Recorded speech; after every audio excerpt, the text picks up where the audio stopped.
Welcome back everybody, my name is Eltimar and we are going to be continuing our Let's Play of Pillars of Eternity 2. Where we left off last time, we have reached the Grand Promenade in Ukaizo. Beautiful. I know I can kill us, Captain. Just let me have the moment. Erosion has softened the bronze features, giving the proud statue a brooding air.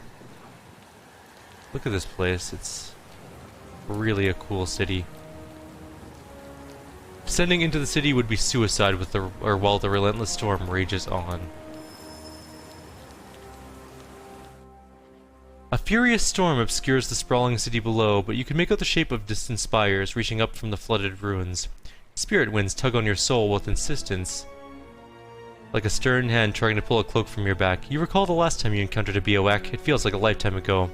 You turn to your companions, so here we are. You look to those who have accompanied you this far, who risked everything to face the confrontation ahead. Maya, any thoughts? So, here we stand on Lost Ukaizo. Maya shoves her hands into her pockets, sighing. She glances around wearing an unreadable expression. You expected more? My parents gave me an earful about the horizon-spanning beaches and towers reaching beyond the stars. Maya snorts, shaking her head. All I can see is good folk tussling over a wasteland. Time to confront Aethys. Hopefully for the last time. You know what you're doing?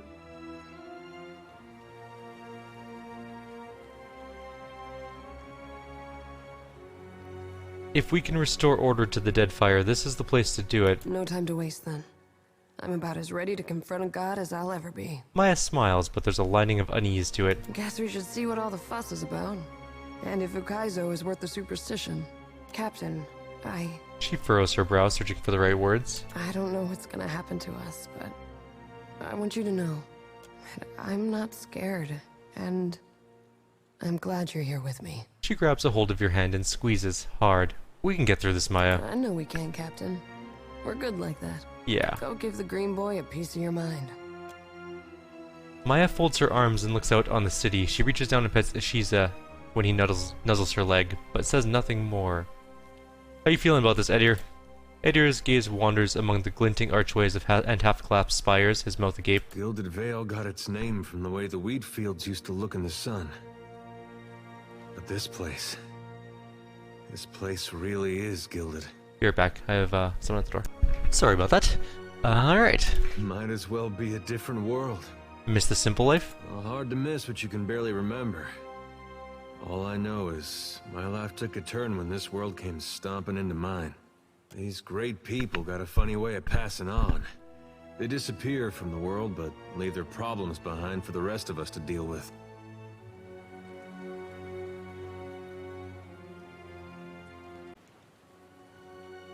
At least Aethys seems to be trying to correct that. Actually, that's why we're here. We're gonna face this. Whatever comes, we're gonna see people through. I guess maybe that's one good thing that's come out of this. Well, at least for me. I got something to do with my life that doesn't involve hauling or shoveling. I even got a friend or two out of it. He smirks. Whole world's about to face the biggest test it ever saw. What Aethys is doing, it's gonna change everything. We may not survive. Kith, I mean. You know, I broke a wheel once too. First thing I thought of when we learned what Aethys was doing. My mom had this spinning wheel, and she loved it. Edir bites his lower lip, his guilt still evident. Well, I was playing with it in the way a young child might when his parents are out, and that wheel came right off. It wouldn't go back into place, so I pushed it harder, and pretty soon I'd broken off a spoke. Broke off 3 more trying to fix that. Anyway, I got whipped pretty good for it. That wheel was never the same, even after my dad fixed it. Edir runs a pair of fingers back and forth across a beard in need of a trim. I used to think of the gods as being like parents to all of us. And now I know better. They're children, playing while their folks are gone. Edir looks to Aethys in the distance and sighs. Jyoti, what's on your mind? We gonna do this or what? Jyoti licks her chapped lips, dark gaze narrowing as she takes in the sight of the ancient city's ruins. Raised high, her lantern casts hard shadows over the planes of her face. If it's all the same to you, Watcher, I'd rather not miss the moment my god brings the darkness down upon us. I want to see Gon become the true deity of death. No matter what happens to Aethys, you got my back, right? She doesn't answer you for so long that you think she's not going to. Then she taps her bloodstained sickle against her thigh. Sure, you can trust me at your back. Even if you're going against my god.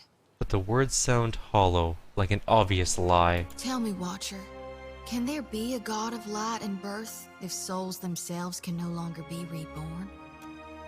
She points her lantern towards the shadowed ruins in the distance, Ukaizo's broken bones. Was it worth all this to chase down your god? It was. And I'd do it again, only bloodier this time. Think of all the souls I could have gathered if I'd reaped them right from the living. Damn, she went really dark side. A shiver runs down Jyoti's spine as she taps the red-stained stickle against her thigh. I thought it'd be different, how it turned out. But I couldn't dream of any other way. Jyoti sets her jaw, grim. Now then, shall we go face my god for one last time? Find out what it is we can or can't do in these end times. Whether we're meant to wither or thrive. Yep, let's go. Consider me your second shadow. She thumbs the copper cage of her lantern, a subconscious attempt to reassure herself. Takehu, go for it. I am thinking that Aethys has come this far, and he will not wait on you before he finishes what he started. Takehu regards you with a raised brow and a cautious smile. If he shatters what is sat in the heart of Ukaizo, this action will ripple beyond the dead fire, beyond life as we know it. The Huana could use a change, an upset, something that gets them working together. History has shown that we thrive in adversity. He turns to face his surroundings, struggling to take in everything at once. The land of my mothers, as real as anything that rises up from the bed of the sea. Also, smaller than I expected. He lets out an exhausted laugh. This should be as interesting as the last time I confronted a god-possessed Adra Colossus. Shrugging, Takehu gestures ahead. You get around, but I know you haven't done this before. Captain, I am my mother's son. I have seen things you would not believe. He folds his arms and winks. What say? Shall we find him, Captain? Takehu nods, his brow furrowed. Takehu gestures to the path ahead, his lips twitching in a hesitant smile. Let's do this thing. Why are we on fast speed? This is not the time for fast speed.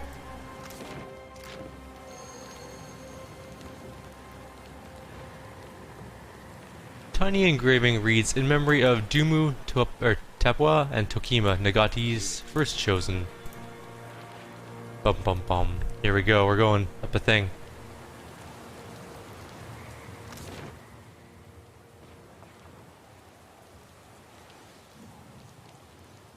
And I will be back in just 2 seconds. Sorry about that, this has been a video of interruptions, it would appear. I'm gonna move my microphone a little bit. There we go. We're off to Andra's Spire now. It's gonna take us an hour to walk there, apparently. That's quite the windy path. I wonder what we're gonna find up here, though. It's gonna be very interesting. This is a cool-looking building. I'll definitely give it that.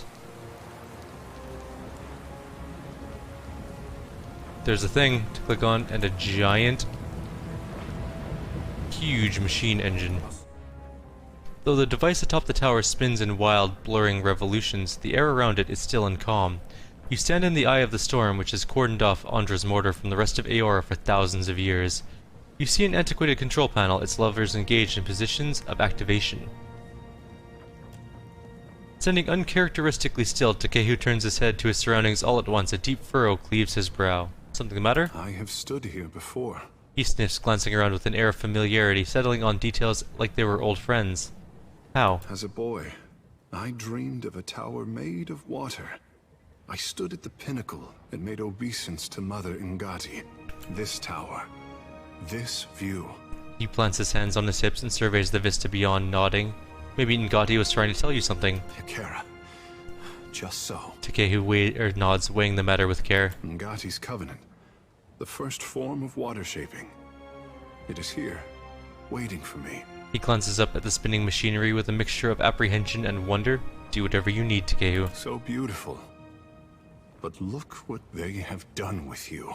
He reaches a shaking hand up to the storm, curling his fingers as if to grasp at something. He covers his heart with one hand and lowers it, muttering a slow and fervent prayer. From the broiling madness of the storm, a single drop of water lands on Takehu's brow, running down his cheek like a tear. Takehu wipes his eyes dry with his thumb. He pauses to stare down at his hand, as if seeing it for the first time. Are you alright? I remember. He clenches his hands into fists. The storm surges around you as the winds pick up speed. Takehu's head snaps back, and his eyes squeeze shut in agony, ecstasy, or both. He rouses at last, shaking a few droplets of moisture from his hair. I am the tremor that inspires the tidal wave, the pebble that calls the avalanche. Mother! Your son has found his birthright where you left it! Takehu raises his fist to the sky and lets out an uproarious laugh. Eventually he shifts his focus over to you. My people never doubted that Ngati's chosen would find our ancient gift. Takara, I did not share their confidence until now. I am ready, Watcher. Let us finish what we started. He nods to you, resolved and wearing a fierce grin. A deep percussion shakes the tower by its roots. Somewhere in the obscurity of the storm, Aerithus rears back his fist to deliver a mighty blow. The control panel has weathered the millennia better than the rest of the city. A layer of dust covers its elegant glass tubes and engraved copper levers, which appear to be both intact and fully functional. Let's deactivate it. You grip the largest of the levers and bring it to its starting position. The vibration of machinery gradually slows and turbulent winds grow calm.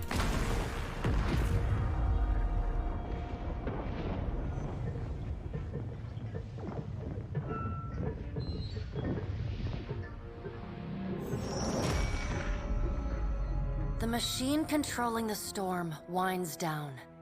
The clattering of its machinery settles into a low whir and then, at last, hiccups to a halt. Beyond the tower, the black, roiling clouds of Andra's mortar roll away from the ancient city of Ukaizo, with only a tired sigh of wind to see them off. And on that last breath of wind, comes to you a familiar sound. The ring of a bell. The bell's ringing is soft, not the clangor and torrent you've grown used to. It calls to your soul, and your soul yearns to follow it.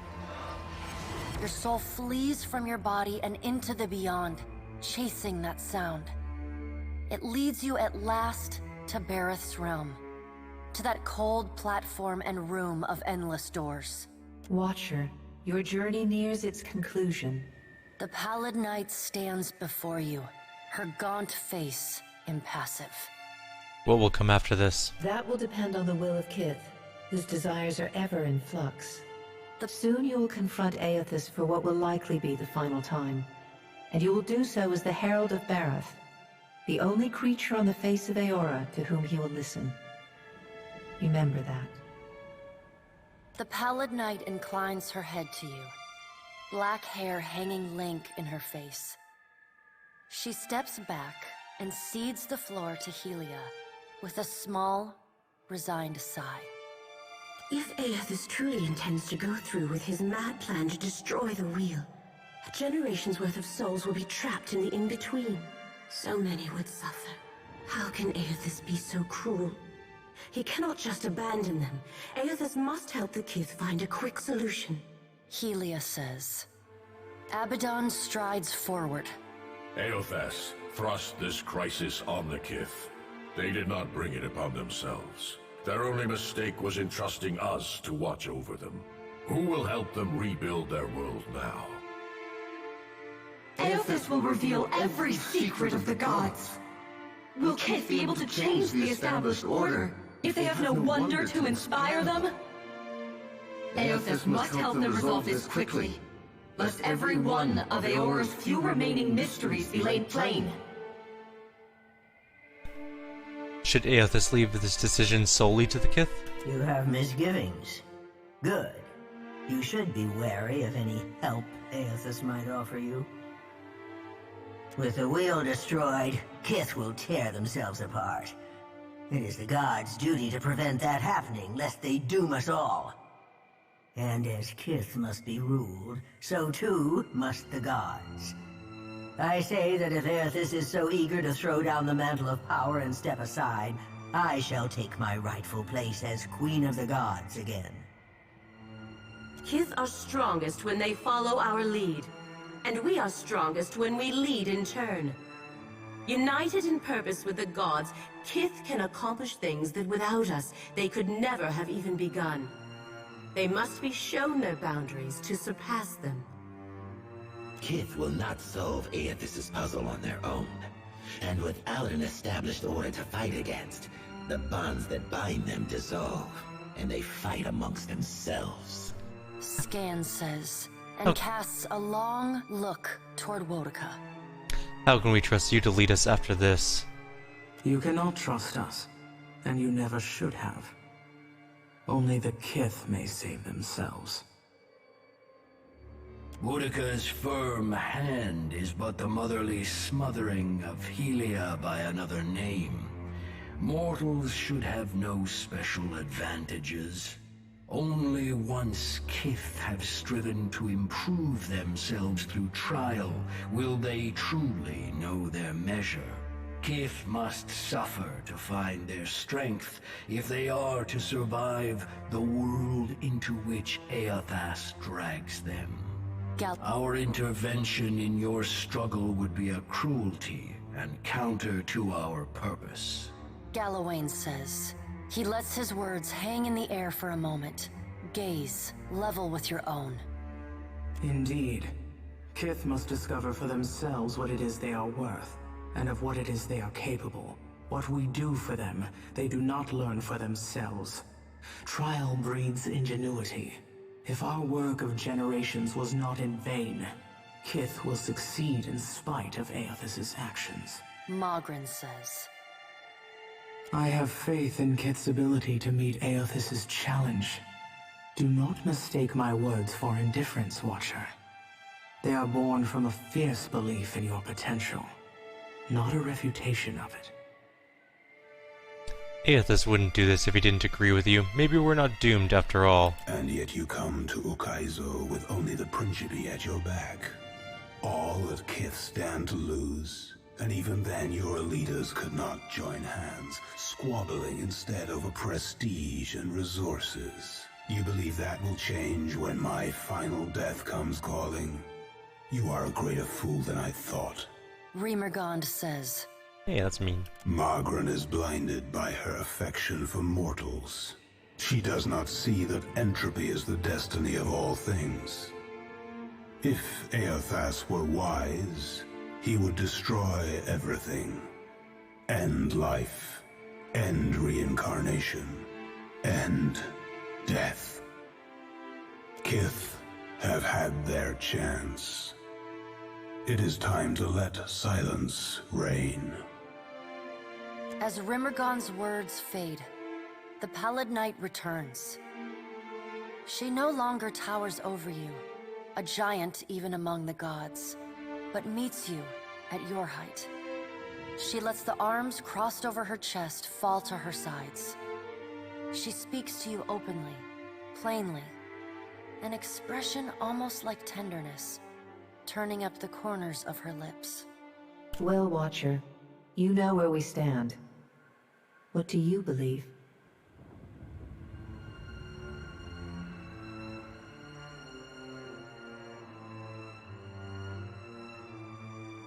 True change, lasting change, it demands sacrifice. The coming days will be hard, but we will be better for it. Take care that you do not sacrifice all, Watcher.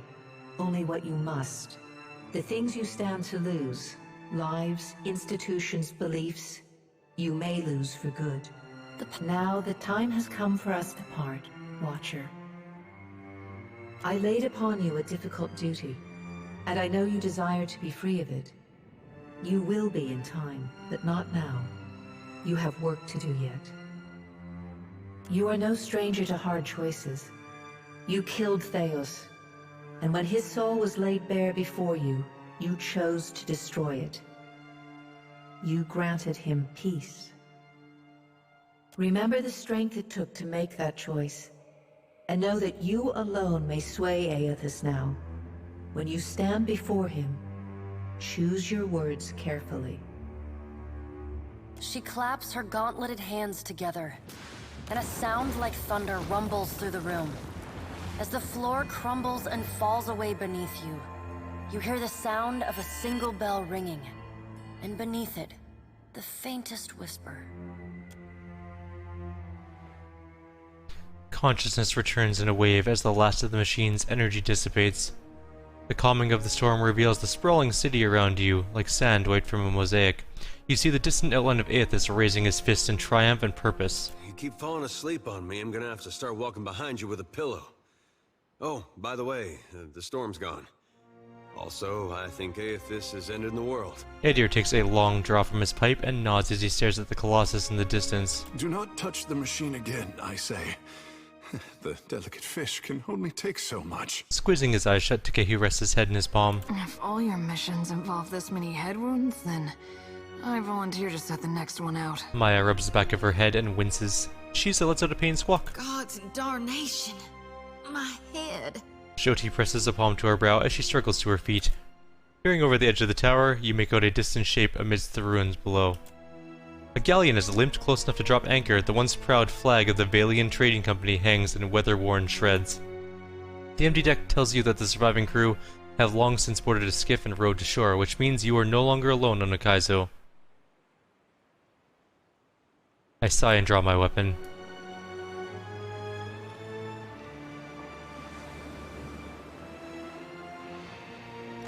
One last showdown with the Valians, I guess. You must gather your party before venturing forth. I guess we're fighting with the Grand Promenade. And then we head to Moy Gwyth.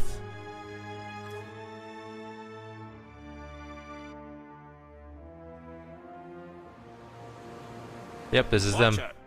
I suspected you'd be troubled the day I heard your name. Castell carried your candle right up until the end. And here the poor fool used to be such a fine judge of character. You've thrown away so much. You could not buy the influence you might have held over the Sangreta. If only you possessed more loyalty.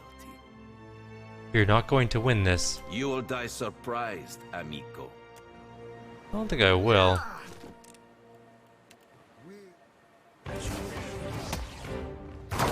Ignoring that guy, just going straight for the ciphers. We're gonna kill their back line in like 10 seconds here.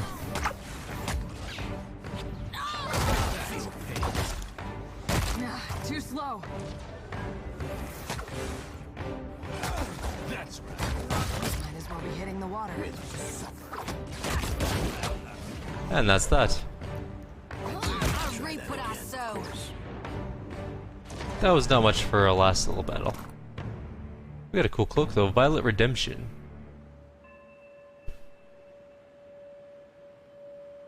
Which gives Rebuttal in Blood, Pernicious Retribution. Actually, that's kind of nice. I might use it on our main character, actually. Pretty decent cloak. Leave it to me.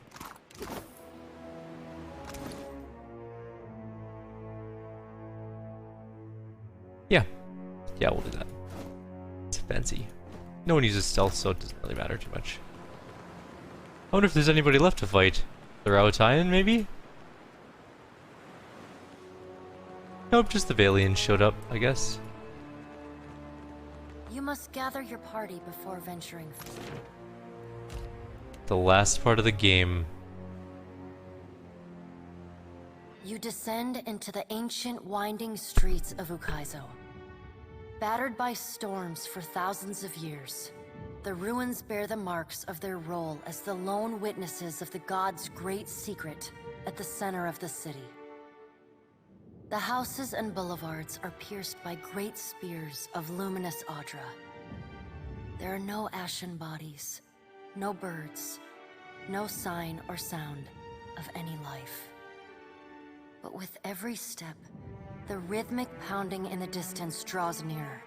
Soon, you can feel the vibration traveling up your spine.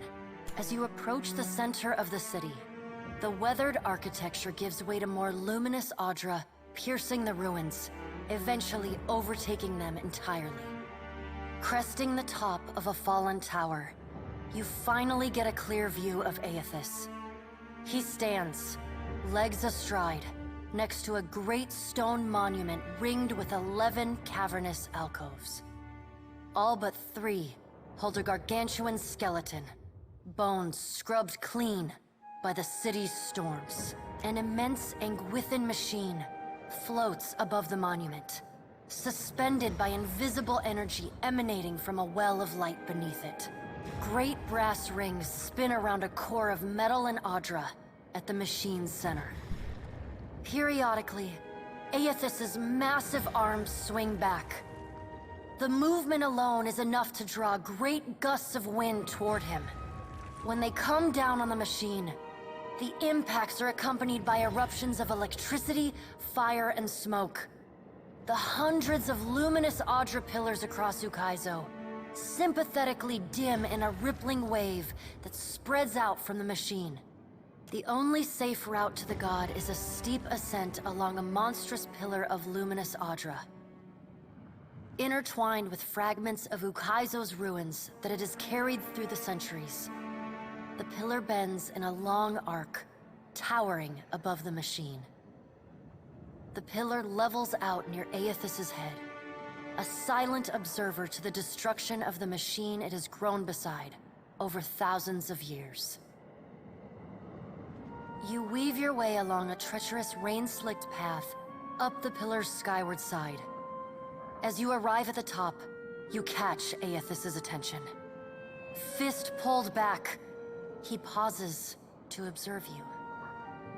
With the same gentleness he showed at Ashen Maw, he lowers his arm and turns toward you.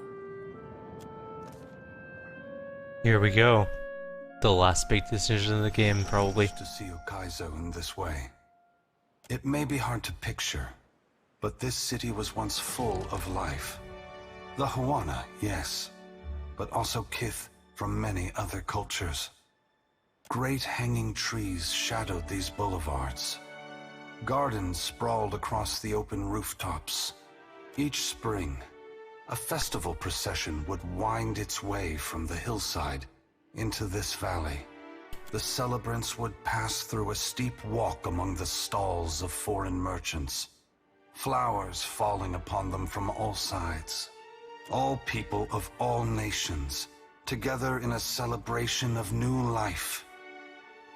Such was the power and beauty of lost Ukaizo. Mighty One, I once desired to return that power and beauty to the Huana. Now I wish only for the tribes to find it themselves.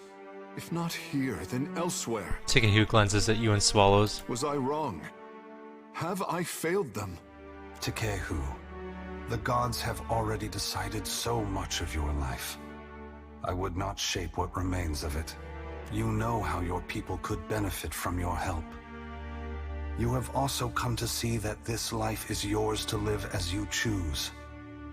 Deciding what course to take is not easy. But if you do not choose, your life may pass you by as you stand at the crossroads. This isn't right. You can't put this burden on us. You can't make the gods' problems, our responsibility to fix. How can you have faith that what you're doing is good? You know how many people are going to suffer because of this. No matter how you spin this, you can't set it straight. Adair, I wish I could explain it to you. It breaks my heart that I cannot. But no matter how much you curse me, do not despair. The souls of this world will need people like you. Lights burning brightly in the darkness to come. Ukaizo's corpse is beautiful, my god. This, its current state, is but one spoke in the ever-turning wheel of life and death, and so no less worthy than its incarnation at birth. Jyoti weaves her lantern overhead like a beacon to draw her god's attention. But you seek to break that wheel. I beseech you, Gon, that when you do it right. Burn to ash every Audra root in hell so that it may never regrow. Let the darkness reign eternal. It saddens me that the harvesting of souls in my name has brought you to this place, Jyoti. But I am the cause, and I must take responsibility for it. I can only hope that after I am gone, you will see there is a brighter future for mortals. It is a future that you can help shape, even if you cannot see it now. Rawatai gave everything they had to reach this place. In the end, they fell short of hitting the mark. Ashamed, Maya winces and fights to hold Aethys's penetrating gaze. Will we ever have another chance to prosper? Or was this damn island our last hope? She sighs up at him and plants her hands on her hips as if voicing the concern released a long-held burden. Only you can answer that question, Maya. Rawatai has persevered through great adversity. The storms that ravaged your homeland have ended, but that in itself may present new challenges for your people. It is my hope that after I am gone, Rawatai will work together with its rivals to create a new world, instead of fighting over the ruins of the old. But what of you, Watcher? Why have you followed me? Have you come to bear witness to the breaking of the wheel?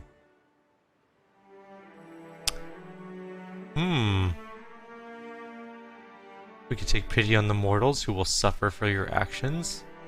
The mortals are going to need a head start on things to prevent the gods from re-establishing control. You need to inspire them. That's another good one. I could ask them to destroy the world. You can go further. Break the wheel. Destroy everything. Or bear witness, or fight. I think we're going to say...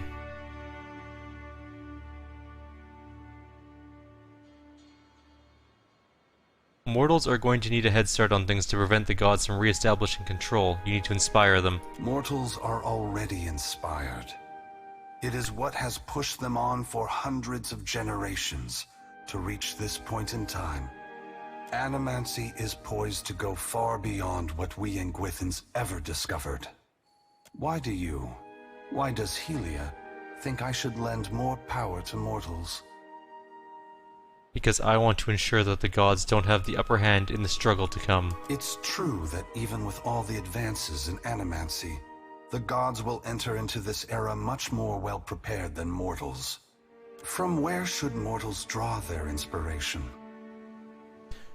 They should look to the future. Their imagination and inventive spark should guide them. Very well, Watcher.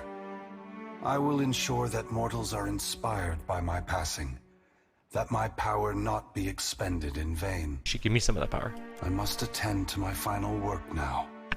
I cannot delay any longer. You have carried a heavy burden across the Deadfire, Watcher. Before I go, I would rid you of it.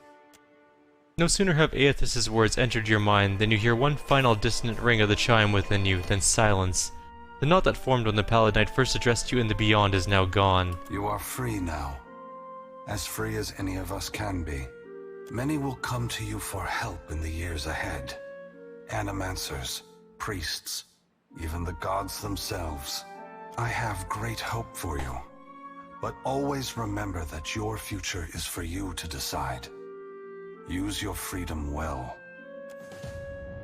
Aethys squares himself to the machine. As you move to a safe distance, he draws his fist back and resumes his assault. The blows rain down with increased fervor, but the machine perseveres in spite of his efforts. Spreading his arms wide, Aethys draws power from the luminous Audra clustered around the valley. The energy courses through his body, limbs overflowing with intense light and waves of heat. He returns to his task, each strike bringing with it the sound of cracking stone and twisting metal, the flickering of luminous Audra across Ukaizo. As the ancient machine finally begins to succumb to his strength, so too does Aethys' body, built to withstand the passage of thousands of years. The great Audra statue has finally been pushed beyond its limits. Cracks appear along the hands, then race up the arms. Aethys does not slow his assault, but continues unabated. Its brass rings twisted. The machine spins erratically but withstands the relentless barrage. Aethys stands astride it and pummels the base of the machine. Soul energy begins to flare out from the machine's heart, warping the air with the intense heat. Aethys drives his right fist into the machine's center, the core of metal and Audra. The god lets out a deafening shout, something between a cry of anguish and a roar of exultation. You see Aethys' arm shatter upward from his hand through his elbow. A flash of light and heat bursts from the core, accompanied by a cacophony of destruction. The moment passes, as Aethys' shout echoes throughout the valley. Your eyes begin to recover. The god's work is accomplished. The great machine of Ukaizo has been destroyed.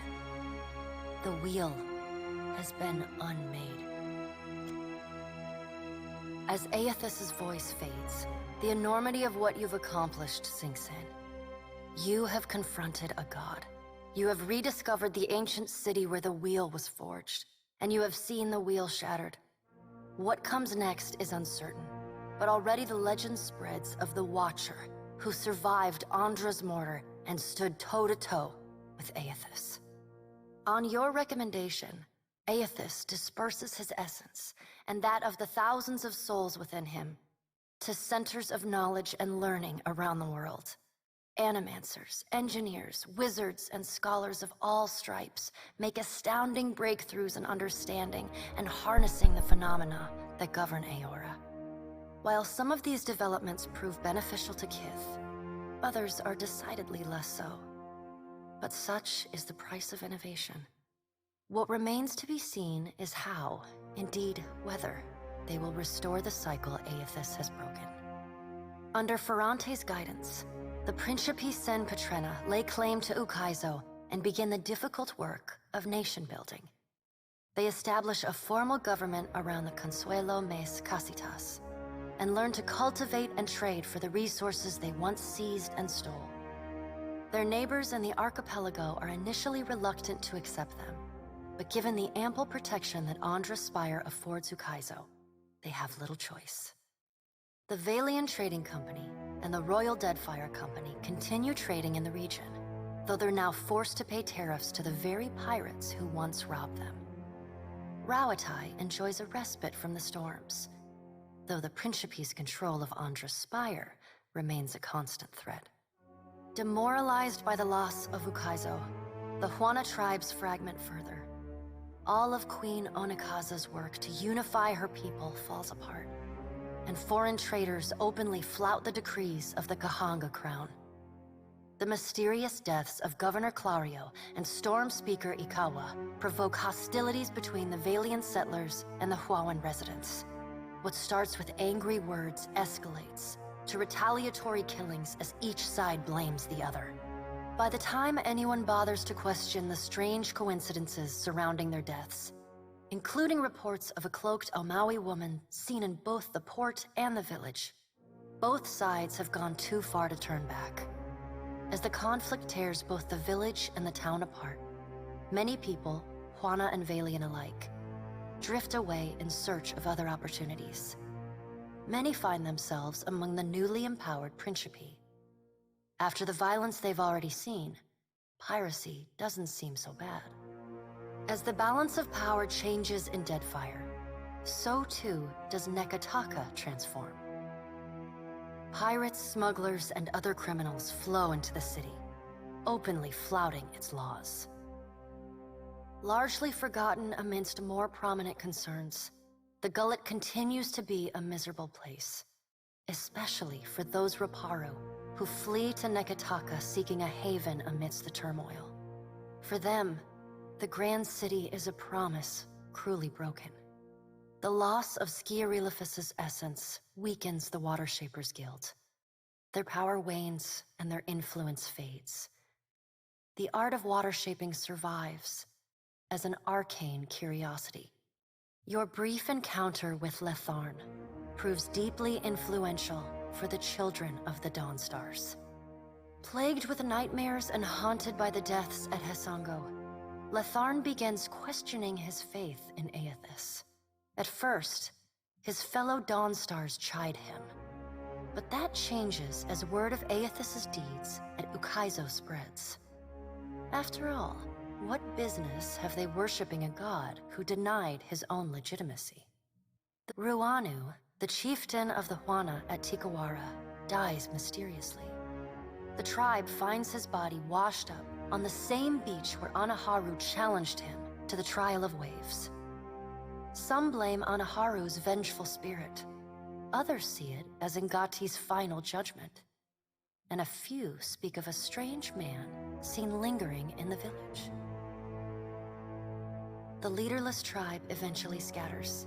Some head to Negataka, while others seek out the Wahaki. To the misfortune of many, a group of slavers remains entrenched on Crooksburg. While they profit off the misery of Kith, no one is able to stop them. Ships continue to disappear at the southeastern fringe of the archipelago, and stories circulate of a colony of vampires and gulls preying on their crews. I totally forgot about that vampire cult. That was my bad. I should, have gone back for them at some point. Whoops. Though your adventures alter the destiny of Aora and the balance of power in Deadfire, they also leave a lasting mark on those who travel at your side. Your companions find themselves changed, in ways both big and small. Adair returns to Hisango, where he reunites with Byrne, the son of his former lover, Alava. The boy takes heart in Adair's account that Aethys and all the other gods were false, petty, and unworthy of the love of Kith. Realizing how close he came to dying for this cause, Byrne finds renewed purpose in working alongside his uncle to repair the many scars left upon Deadfire by the gods. Under Adair's guidance, Byrne grows into the kind of irreverent, stubborn hothead that would have made his mother proud, and Adair visits her gravesite, often to tell her so. Shodi is not a priestess who understands the meaning of subtlety. As such, she makes her girlish crush on Adair painfully obvious from the moment she first sets eyes on the strapping fighter. Early in your travels, Adair appears discomforted by her persistent flirting. He often grimaces when she sidles up to him, and he takes endless pains to keep their conversations terse and to the point. But after a little smoothing on your part to nudge them in the right direction, Adair makes an effort to view Shodi with an open mind. And Shodi begins teasing the veteran fighter in a more companionable and less amorous manner. After saving each other's hides a couple times and sharing more than a few laughs, the two form an easy, and you suspect, lifelong friendship. Plagued by constant nightmares and hallucinations, Shodi becomes increasingly disassociated from reality. Meanwhile, her power continues to grow with every soul she harvests. You start to notice sliced-up animal corpses everywhere you two travel. But when confronted about it, Shodi stomps her feet and fiercely denies any wrongdoing. Then, one night, Shodi wakes, but never leaves the nightmare. Shivering uncontrollably, she packs up her belongings and slips away into the darkness, murmuring that she must return to the Temple of Gon in order to fulfill her purpose to her god. But she never reaches the temple. None of the Dawn Stars know what's become of her, aside from disturbing rumors of a harvester ravaging the southeastern islands in the Deadfire, leaving a trail of blood in her wake. If Aloth has learned one thing from your adventures, it is that the forces shaping the world are vaster and more complex than he had ever imagined, and they are far beyond anyone's power to control. Thus, it is with great relief that he sheds Theus's mantle. The leaden key will become what Kith need of it in time, assuming they have need of it at all. Pleased with the Navy's conduct throughout the Deadfire campaign, Maya returns to active duty. She can find a free drink and a sharp salute anywhere she goes in Rawatayan territory. In recognition of her performance, the Navy attempts to give Maya less strenuous work. She flatly refuses, throwing herself into the fray whenever she can. Her rifle never has time to cool. Though Maya's covert assignment in the Deadfire is considered a success, few claim knowledge of it or openly congratulate her. She receives no praise beyond knowing glances or the occasional raised tankard from her countrymen. She never responds. There's never enough free time to explore your mutual connection. Something about your bond feels unfinished. But as your paths diverge, you start running out of reasons to see each other. In your presence, she's always armed with a pleasant smile and lots of questions. Her embrace is full of warmth. If there isn't time now, someday there might be. She looks forward to seeing her brother again. So does Ashiza. Takehu distances himself from the problems of the Deadfire, giving the tribes a reprieve from godlike omens. Ngati's silence speaks volumes. The Huana grow to rely on each other, paving a new way forward divorced from their traditions. Soon after his departure from Nekataka, sailors report of mountainous water sculptures rising from the open sea, entrancing and salacious. These works are celebrated everywhere, from the brothel to the palace, though the identity of the artist remains an open question. Your farewell is short and cordial. Nothing further needs to be said, and you wish each other well. Takehu does not look back. The sea feels restless in his absence. Your pursuit of Aethys and your journey to Ukaizo signal the end of forces that have shaped the lives of Kith and the course of nations. The cycle of reincarnation has been broken. The storms of Andra's mortar have calmed. Yet each ending promises a new beginning. As the sun rises over Ukaizo, Kith turn their gaze eastward, wondering at what lies beyond, and at the world they will fashion for themselves. As the Watcher of Cadnua and the former Herald of Bareth, you return to your ship and begin the long journey home. You hope for calm weather.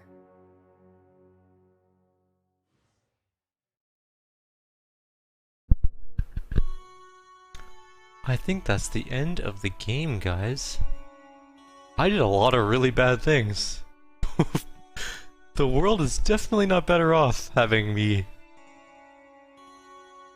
determining the future of it. So I think in our Triple Crown run, we're gonna play a lot more good. We rarely play good characters. I usually go for the evil character because everyone plays good characters. Everyone plays the goody two-shoes, lawful good type characters. So I always go with the more evil, chaotic characters to some extent. But we are going to play good when we go through the Triple Crown run. It's not going to be for a little bit though, probably after the DLCs come out. So we're going to just bench this one until the first DLC. I don't actually know when it comes out, but we'll see how it goes from there. Amazing game. I really liked it a lot. There are some things I will improve upon for next time, obviously. Like, we forgot the vampires. Completely slipped in my mind. The Principi probably weren't the best people to put in charge. Pirates generally don't make the best leaders, but it is what it is. And yeah, I guess that's where we're at. I loved the game. So good. Really, really enjoyed it. Looking forward to the DLC. I did do my big save right before we went into there, so we will hopefully be able to do the DLC really quickly when it comes out. And I guess that's it for this Let's Play. We're going to continue our Sunless Sea and Sunless Skies playthroughs until those are done, and then we're going to turn our attention fully onto Pathfinder Kingmaker and also the DLC for this game when it inevitably comes out. And that's going to be the end of this series for now. Like always, at the end of a series, I ask if you like my channel to please subscribe. And hopefully I'll see you guys in the next one. Any suggestions for new games, let me know. Like I said, we do have a couple games already in the queue, but if there are others on your mind that you would like to see at some point in time, let me know, and I will throw them on the list, and we'll get to them at some point as soon as we can. Take care, everyone. Have yourselves a wonderful night, and I hope you enjoyed our journey to the Deadfire Archipelago. Take care.